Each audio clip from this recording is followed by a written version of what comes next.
लोगों को विदित है कि सम्माननीय राजभान जी का जो पिछले साल निधन हुआ था,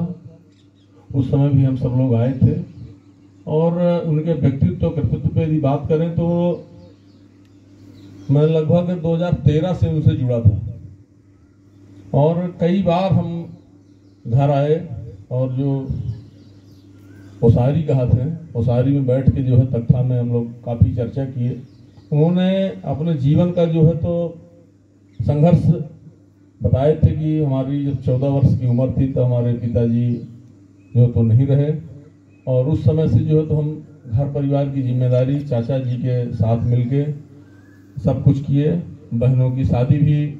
बताए थे कि हम ही ने किया था। ऐसे तमाम विकट परिस्थितियों में मतलब उनका जीवन जो है तो शुरू से उन्होंने बोला कि अपन बाल्यावस्था हम नहीं समझ पाए, कब हम बाल्या में थे, कब फिर हम जवान हुए, कब जो है तो ये वृद्धा उसमें आ गए और फिर अंत में जो है मैं लास्ट टाइम जब ये बीमारी उनको ग्रसित की, भोपाल एम्स से आए थे, हम लोग लगता है जून में आए थे और बैठे थे तो उन्होंने बहुत मोटी बात कही थी कि ये बीमारी बहुत बड़ी बीमारी नहीं है,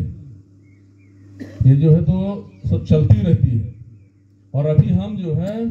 तो ठीक रहेंगे। आप सब लोगों के जो आपका जो मिशन है हम सब मिल के पूरा करेंगे। ये उन्होंने लाल बहादुर जी और हम सब लोग बैठे थे, ये उन्होंने बोला था और सुभाष जी और उस समय इनके भाई सौरभ भी थे। उस समय सौरभ की भी तबीयत कुछ अस्वस्थ चल रही थी तो उसमें थोड़ा सा उनको तकलीफ बेटे की तबीयत के बारे में, लेकिन सुभाष को बोले थे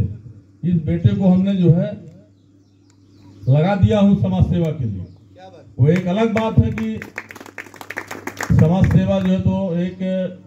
स्कूल में टीचिंग के रूप में कर रहे हैं, स्कूल के संचालक के रूप में कर रहे हैं, लेकिन अंततः जो है हम समाज के लिए बेटा को एक सौंप दिए हैं। आप सब लोग हैं और बेटे का साथ लेके, बेटे को साथ लेके और समाज की सेवा आप लोग कराएं और करें, ये उन्होंने बोला था। तो मैं ऐसे पिता को बारंबार जो तो प्रणाम करता हूं। मैं पुनः भावांजलि उनके चित्र पे अर्पित करता हूं और ये देखिए प्रकृति का नियम है, इस जीव संसार में यदि कोई जन्म लिया है तो मृत्यु निश्चित है, लेकिन काम ऐसे करके जाना चाहिए जैसे रामभान जी करके गए। आज वो नहीं है, उनका पार्थिव शरीर नहीं हमारे बीच में, लेकिन आज उनके विचार हमारे अंदर हैं और खासकर जो है जैसा कि अभी संचालक जी कह रहे थे कि दो ही लोग आते हैं, एक परिवार के लोग याद करते हैं, एक ही विचारधारा के लोग। तो यहाँ परिवार के साथ साथ विचारधारा के भी लोग जो है तो बैठे हुए हैं। तो ऐसे विचारधारा के लोगों की नैतिक जिम्मेदारी बनती है कि जो उनका लक्ष्य था समाज में परिवर्तन, समाज की स्थिति को जो है तो बदलना,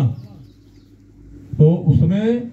भाई सुभाष जी हैं, वह सतत जो तो प्रयास करते हैं। तो सब लोग सहयोग करिए और जो उनका उद्देश्य था उस उद्देश्य की पूर्ति हम सब लोग मिलके मंचा सेन सहित जो तो पूरा करने का प्रयास करते हैं। और ज्यादा कुछ न बोलते हुए, क्योंकि ज्यादा बोलना तो आज मेरे हिसाब से सूर्य को दिया दिखाने जैसे होगा। जहां हमारे मीसाबंदी जी बैठे हैं, कवि जी बैठे हैं, हमारे सभी प्रोफेसर